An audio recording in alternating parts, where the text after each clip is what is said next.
LWO1 WeatherNet. Liftoff conditions looking pretty good. ESTS is ready for launch. Ignition. Liftoff. Falcon 9 has cleared the tower.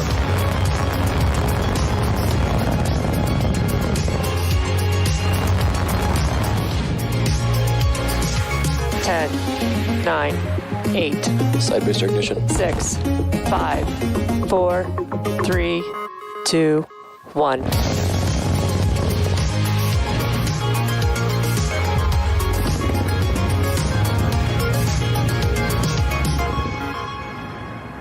Good evening. It's Sunday, February 28th, and on screen is a live view of Falcon 9 as it awaits its 8:37 p.m. Eastern Time launch from Pad 39A at Kennedy Space Center. My name is Andy Tran, and I'm a production supervisor here at SpaceX, joining you from our headquarters in Hawthorne, California. You're watching a live webcast of our 20th Starlink mission and our 6th mission of 2021. Starlink is a constellation of low Earth orbit satellites designed to provide low latency, high bandwidth broadband to the world, connecting communities that previously never had access to the internet. And at a time when more people are working from home and more students are participating in virtual learning, internet connectivity is more important than ever. A bit later in the webcast, we'll share a story of a rural school district in Virginia benefiting from Starlink's ability to deploy quickly and get its students engaged in remote learning. Today's mission also marks the second time that we'll be reusing our Falcon 9 first stage for an 8th time, and is actually the first time that this booster is flying from Pad 39A. This booster debuted back in 2018 on the Telstar 18 VANTAGE mission from Space Launch Complex 40 at Cape Canaveral Space Force Station in Florida, and flew again for our last Iridium mission in January of 2019 from Vandenberg Air Force Station. From there, it supported several Starlink missions throughout 2019 and 2020 from Space Launch Complex 40. We'll be attempting to recover the booster again on our drone ship, Of Course I Still Love You. There she is on screen. And that's stationed off the coast of Florida in the Atlantic Ocean. If we are successful, it will mark the 75th recovery of an orbital class rocket. Our Falcon 9 vehicles were designed for 10 or more flights with minimal refurbishment in between each flight. And today's flight gets us one step closer to that goal. Two quick notes about today's mission. First, we will not have stage 1 views during this flight with the exception of a stage 1 landing view from our drone ship camera. However, we will be receiving telemetry throughout the mission, so we'll make sure to keep you updated on stage 1 events as they happen. The second is today's the last day you can make a donation to St. Jude's for a chance to ride on a Dragon mission around the Earth later on this year. If you're interested in being on that flight, head over to inspiration4.com for more information. We are currently T-minus 10 minutes from liftoff. All systems are green for an on-time liftoff at 8:37 p.m. Eastern. And with that, let's take a closer look at the rocket on your screen. I'm Yomezo, a Dragon propulsion engineer here at SpaceX. You're looking at a live view of Falcon 9 on historic Launch Pad 39A, the same launch pad that first sent people to the moon in 1969. Falcon 9, named after the Star Wars Millennium Falcon, is a 2-stage rocket that stands 70 meters tall, which is greater than the wingspan of a 747 aircraft. The number 9 indicates the number of Merlin 1D engines on the first stage, which is the bottom 2/3 of the vehicle. The 9 Merlin engines on the first stage accelerate the vehicle through the Earth's atmosphere to space. About 2.5 minutes into flight, the first stage separates from the rest of the rocket and begins making its way back down to Earth to land on our recovery vessel, Of Course I Still Love You, as Andy mentioned earlier. While Falcon 9 is named for the 9 engines on the first stage, there are actually 10 engines on the rocket. The Merlin vacuum engine, or MVAC, is what powers the second stage of Falcon 9 to its targeted orbit. The MVAC can generate about 220,500 pounds of thrust at full power and can be restarted multiple times to place different payloads into different orbits. Our satellites are all safely enclosed inside the 17-foot diameter payload fairing, which is that pointed cone at the very top of the rocket. This protects the payload from aerothermal loads, heating, and contamination during ascent. Once we reach the vacuum of space, we'll jettison the fairing as the second stage continues on its journey to orbit. Today will also be the first time that we're reusing one of our fairing halves for the 4th time. The other half will be flying for its 3rd time. Our recovery ships Go Searcher and Go Navigator will be attempting to recover the fairing halves, Both vehicles are currently stationed in the Atlantic Ocean and will pull the fairing halves from the water upon landing.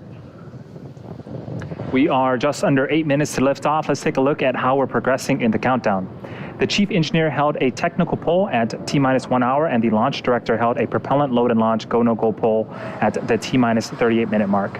Falcon 9 has been loading propellants since the T-minus 35-minute mark. The vehicle is a bipropellant vehicle, which means it uses two types of propellants. For fuel, it uses a refined form of kerosene called rocket propellant 1, also known as RP1, and for its oxidizer, super chilled liquid oxygen, we also refer to that as LOX. Currently, RP1 is fully loaded on the second stage and nearly fully loaded on the first stage, and liquid oxygen is loading at the moment right now. We also load helium onto the vehicle, and that began before the webcast went live, and it will continue to top off until about a minute and a half before launch. As propellant is consumed throughout the mission, we use helium to maintain pressure in the tanks. Just a few seconds ago, engine chilling began. This is where we allow a small amount of super chilled liquid oxygen to flow into the Merlin engine's turbopumps prior to the full flow of LOX to avoid any thermal shocks to the system. In addition, checkouts of the second stage thrust vector control actuators are also underway. This is known as the engine wiggle test. We move the thrust chamber slightly to make sure that the guidance hardware is a go for flight. The exact same tests happen on the first stage, except those happened right before, just seconds before ignition. The vehicle remains healthy. We are currently working no issues. The range is standing by to support, and the weather looks green as well. All systems continue to be go for a liftoff at 8:37 p.m. Eastern Time. In the United States, more than 18 million people currently live in areas without access to high-speed internet, and some estimates actually show that number to be even higher. Internet connectivity is an absolute necessity to working from home, remote learning, and telemedicine. First responders are also increasingly in need of internet access when coordinating emergency activities in areas where traditional internet does not exist or where the infrastructure has been destroyed in the aftermath of wildfires or a natural disaster. Starlink was designed to help meet the growing needs for truly high-speed, low-latency broadband to underserved and unserved areas. One such area is the Wise County Public School District in rural Virginia. When COVID-19 forced schools to close and resort to remote education, it became evident to officials in the area that the Wise community did not have the connectivity it needed to support distance learning for its students. According to a survey conducted by the school district, 40% of teachers and families in the area have limited to no access to internet. In December, the Wise County Public School District announced its plan to provide some families in the area with free Starlink service to promote remote learning. In January, we deployed the Starlink units to the community, and over 40 homes are now connected with service. We are currently delivering beta service both domestically and internationally, and the team will continue to push towards near global coverage of the populated world in 2021. Starlink is available to a limited number of users at this time, but if you're interested in service, we recently started taking orders on a first-come, first-served basis. To reserve your spot in line, you can now put down a deposit that's fully refundable. Head over to starlink.com for more information. We are currently 4 minutes and 15 seconds away from liftoff. Falcon 9 is now moving into the final stages of the countdown. We're currently waiting for the transport erector, or the TE, to retract. That's the white painted structure right next to the vehicle. In just a few seconds, you might be able to, oh, there it is. The clamp arms have begun to open, and in a few seconds, they should be fully open. And then at around the T-minus 3 minute and 39 second mark, the strongback will begin to recline and retract away from the rocket slightly to its pre-launch position about 2 degrees away from the vehicle. It will finish retracting all the way at around the T-minus 3 minute and 4 second mark. And at the T-minus 0 second mark, the transport erector will retract further away, all the way to 45 degrees away from Falcon 9 as we lift off. The transporter has a couple of jobs. It provides liquids, gases, electrical connections to the second stage, as well as air conditioning to the payload fairing. You can start to see it retract there to its pre-launch position. The first and second stages are both nearly fully loaded with 1 million pounds of kerosene fuel and liquid oxygen. The first stage should finish propellant loading in just a few seconds, and the second stage will finish around the T-minus 2 minute mark. Togo verification.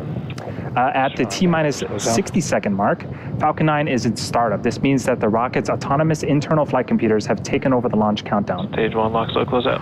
At the T-minus 2 second mark, we light the Merlin engines. We use T-Tab as our ignition fluid. When it mixes with oxygen, it burns a green colored flame. We then allow the fuel into the thrust chamber, and the engine comes to power for liftoff at T0. The Starlink payload continues to be healthy. The Falcon 9 team is tracking no issues on the rocket. Weather is also looking great, and the range is still remaining green for launch.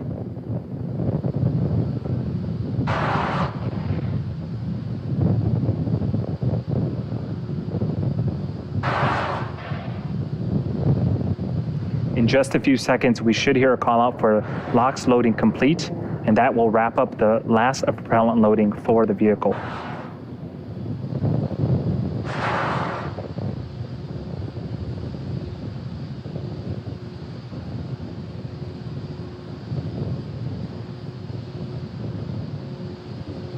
You can start to see or hear some hissing and see those white clouds starting to form around Falcon 9.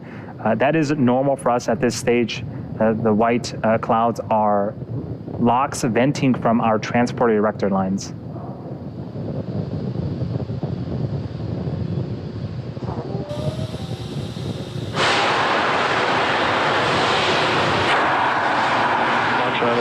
Launch abort has started.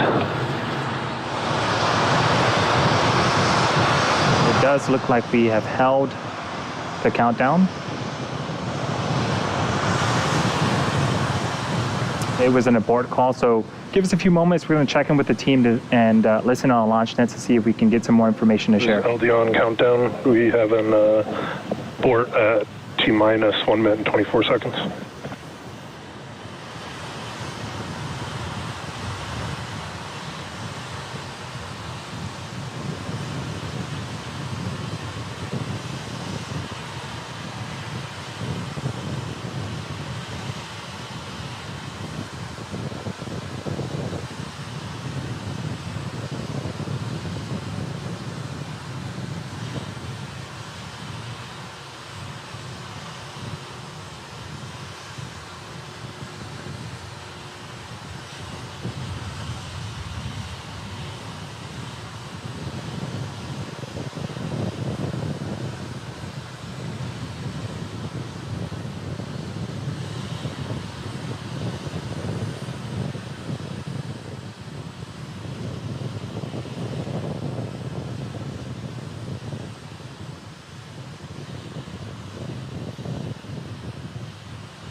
You just heard that we had an abort to the countdown around the T-minus 1 minute and 24 second mark.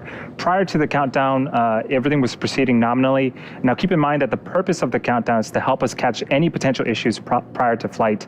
There are 1,000 ways launch can go wrong and only one way can go right. And given that, we are overly cautious on the ground, and if the team or vehicle sees anything that looks even slightly off, they'll stop the countdown. Overall, the vehicle and payload are healthy and remain in good health.